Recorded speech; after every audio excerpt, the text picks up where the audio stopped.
सपने देखने वाली बहू। गुप्ता जी की बहू अंजलि को सपने बहुत आते थे।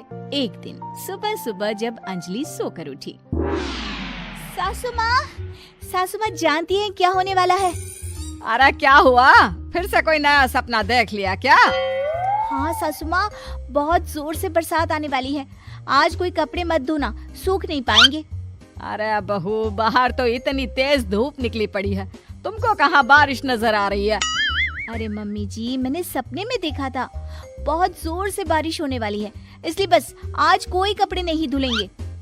अरे लेकिन इससे पहले भी तो कितनी बार तुझे सपने आए हैं, कभी कुछ सच भी होता है क्या?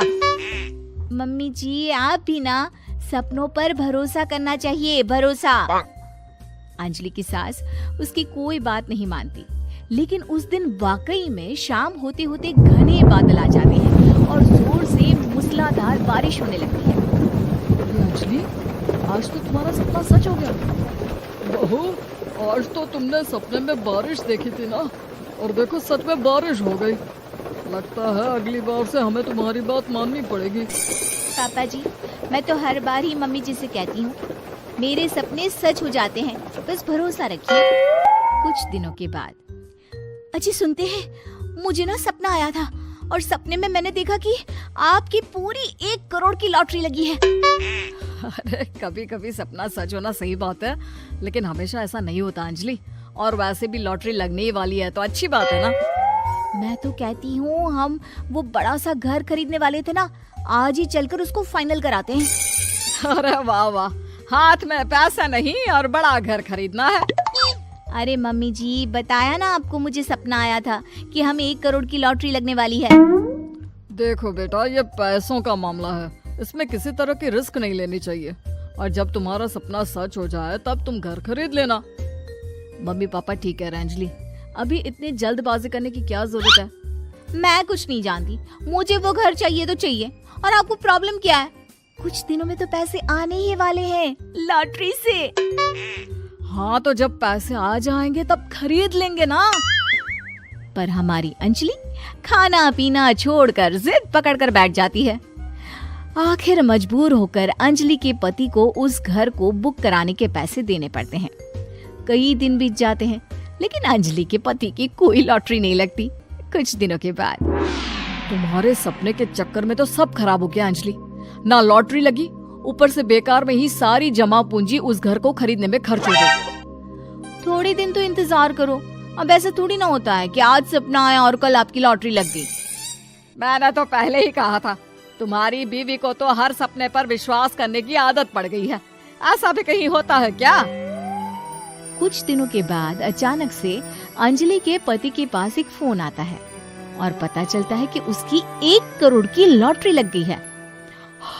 अरे वाह अंजलि, ये तो कमाल हो गया, मेरे तो सच में लॉटरी लगी। अरे भगवान भला करे तुम्हारा।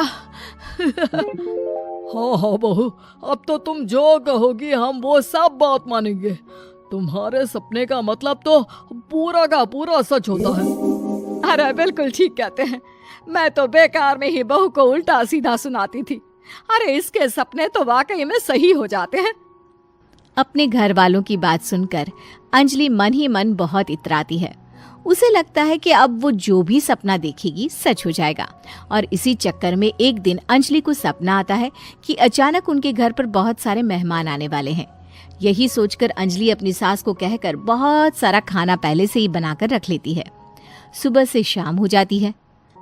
हमने इतना सारा खाना बना लिया, लेकिन हमारे घर तो कोई मेहमान आया ही नहीं। हाँ मम्मी जी, अब तो रात होने आई है, लगता है ये खाना हम लोगों को ही खाना पड़ेगा। गुप्ता जी का परिवार पूरे 2 दिन तक उस खाने को खाकर खत्म करता है, लेकिन अंजलि की ये अपने सपनों पर भरोसा करने की आदत इतनी जल्दी छूटने वाली कहाँ थी। एक दिन अंजलि की सास अपने किसी रिश्तेदार के घर जाने के लिए कहती है, अरे अंजलि बहू, मैं जरा 2 दिन के लिए बुआ जी के घर जा रही हूँ। देखो तुम पीछे से घर को अच्छी तरह संभाल लेना। हाँ ठीक है मम्मी जी, आप चिंता मत करिए, मैं सब कुछ अच्छे से संभाल लूंगी। बहू, वैसे तो तुम सब कुछ बहुत अच्छे से ही करती हो, लेकिन देखो ये जरा ना सपनों पर भरोसा थोड़ा कम किया करो बेटा। क्या मम्मी जी, मेरे इतने सारे सपने तो सच हो जाते हैं, उसके बाद भी आपको शक ही रहता है हमेशा। अरे बेटा, कभी कभार की बात अलग है, लेकिन हमेशा इन बातों पर भरोसा करना बहुत बड़ा नुकसान भी करवा सकता है। तुम्हें इस बात को समझना चाहिए। ठीक है मम्मी जी, समझ गई। अब आप आराम से जाइए, मैं सब कुछ बहुत अच्छे से कर लूंगी। अंजलि की सास बुआ जी के घर चली जाती है। उसके जाने के बाद अंजलि एक दिन सुबह सोकर उठती है और जोर जोर से रोने लगती है। अरे क्या हुआ अंजलि, तुम रो क्यों रही हो? बहू सब ठीक तो है ना? क्या कोई बुरा सपना देखा? अरे पापा जी क्या बताओ, मम्मी जी नहीं रही, वो हम सबको छोड़कर चली गई।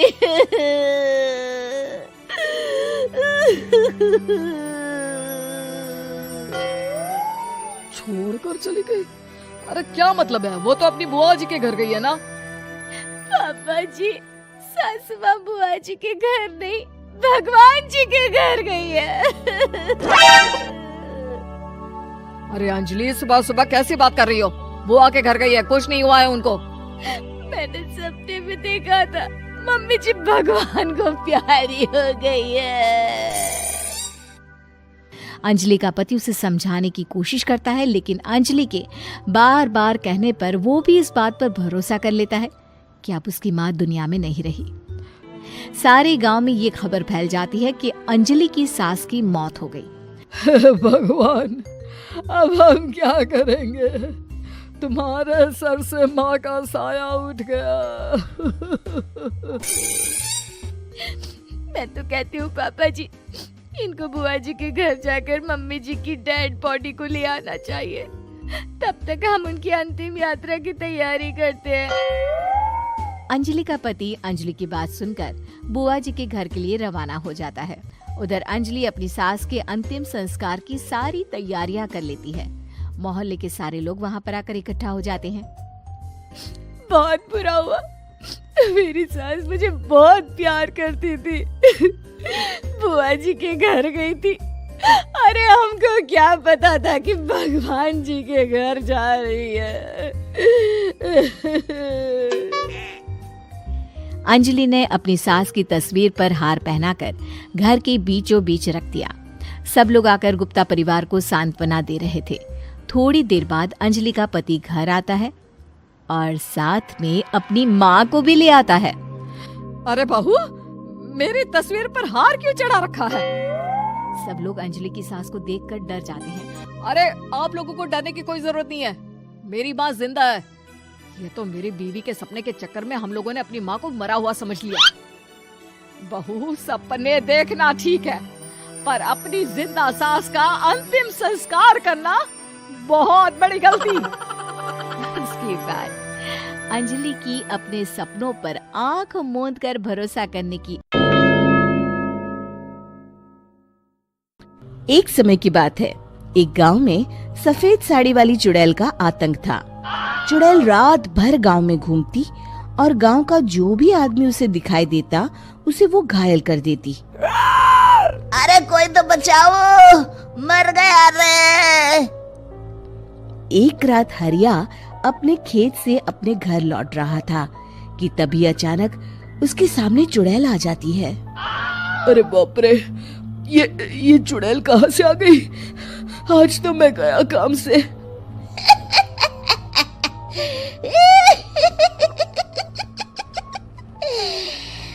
आज मुझे मेरा शिकार मिल गया। अरे चुड़ैल दीदी, मुझे छोड़ दो। जैसे ही चुड़ैल हरिया की तरफ बढ़ती है, हरिया वहाँ से भाग जाता है और अपने घर के दरवाजे पे पहुँचता है। अरे भगवान, जल्दी से दरवाजा खोलो, मेरे पीछे चुड़ैल पड़ी है। हरिया की पत्नी जल्दी से दरवाजा खोल देती है। अरे आप इतना हाफ क्यों रहे हैं? अरे मेरे पीछे चुड़ैल पड़ी है, आज तो मैं बाल बाल बच गया। जल्दी से सभी दरवाजे और सभी खिड़कियों को बंद करके बत्ती बुझा दो। तभी चुड़ैल हरिया के घर के पास पहुंच जाती है। अरे वो आदमी कहाँ गायब हो गया? मैं भी देखती हूँ आखिर कब तक बचेगा। मैं अपने शिकार को इतनी आसानी से नहीं छोड़ती। इतना कहकर चुड़ैल वहाँ से चली जाती है। वहीं दूसरी तरफ हरिया और उसकी पत्नी दोनों अपने घर की खिड़की से ये सब देख रहे होते हैं। अरे बाप रे, ये तो बड़ी डरावनी चुड़ैल थी। अगले दिन ये बात आग की तरह पूरे गांव में फैल जाती है और धीरे धीरे लोग चुड़ैल के डर के मारे शाम होते ही अपने घरों से बाहर निकलना बंद कर देते हैं। कुछ दिनों के बाद भाई, मैंने तो इस चुड़ैल के डर के मारे रात को अपने खेतों को पानी देना बंद कर दिया है। कहीं मेरी फसल सूख गई तो मैं तो कहीं का नहीं रहूंगा। साहूकार का कर्जा कैसे चुकाऊंगा? अरे भाई, पूरे गांव वालों का यही हाल है। पता नहीं ये चुड़ैल हमारे गांव में कहां से आ गई।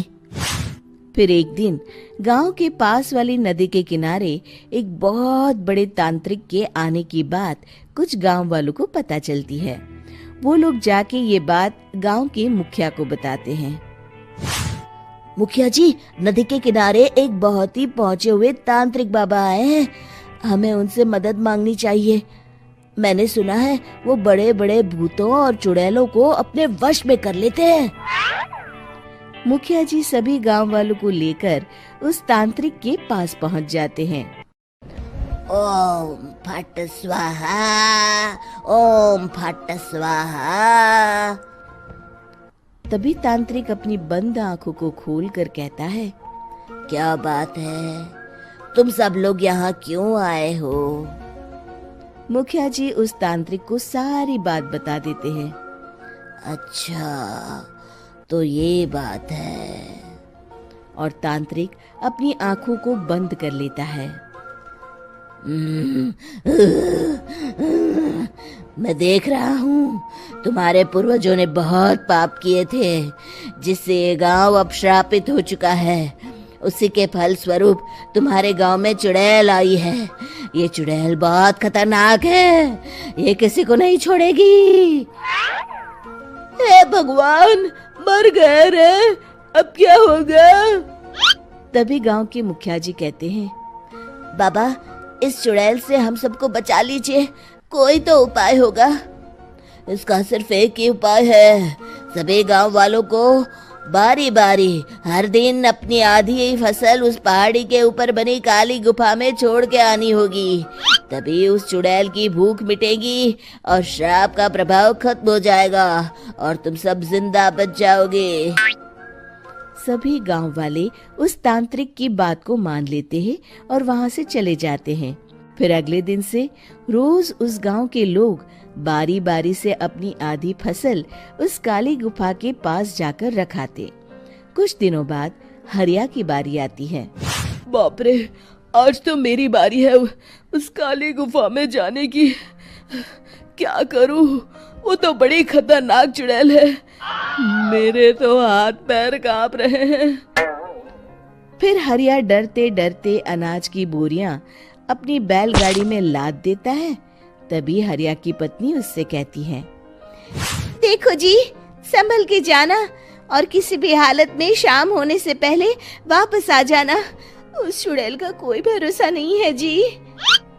हरिया बैलगाड़ी में बैठते हुए कहता है, भगवान, मैं क्या वापस आऊंगा? लगता है अब तो मेरी खबर ही आएगी। इतना कहकर हरिया वहां से चला जाता है। रास्ते में जंगल से गुजरते हुए हरिया की बैलगाड़ी का एक चक्का बड़े गड्ढे में फंस जाता है। हे भगवान, अब ये क्या मुसीबत है? हरिया नीचे उतर के पूरी ताकत से अपनी बैलगाड़ी को गड्ढे से निकालने की कोशिश करता है। बहुत देर मेहनत करने के बाद हरिया की बैलगाड़ी उस गड्ढे से बाहर निकल जाती है। हे भगवान, अब तो शाम होने वाली है। आज तो मैं गया काम से। जैसे तैसे हरिया काली गुफा में पहुंच जाता है। अरे मर गया रे, यहाँ तो चारों तरफ डरावना माहौल है। मैंने यहाँ आने में बहुत देर कर दी।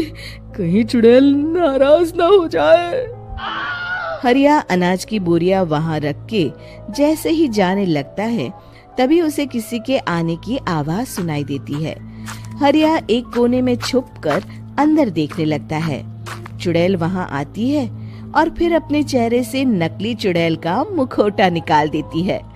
हरिया ये देख के हक्का बक्का रह जाता है। तभी चुड़ैल कहती है, भैया यहाँ आना, आज तो बहुत अनाज आया है, इसे मिलाकर अब हमारे पास ढेर सारा अनाज जमा हो गया है। कल ही हम इसे शहर में बेच आएंगे और माला माल हो जाएंगे।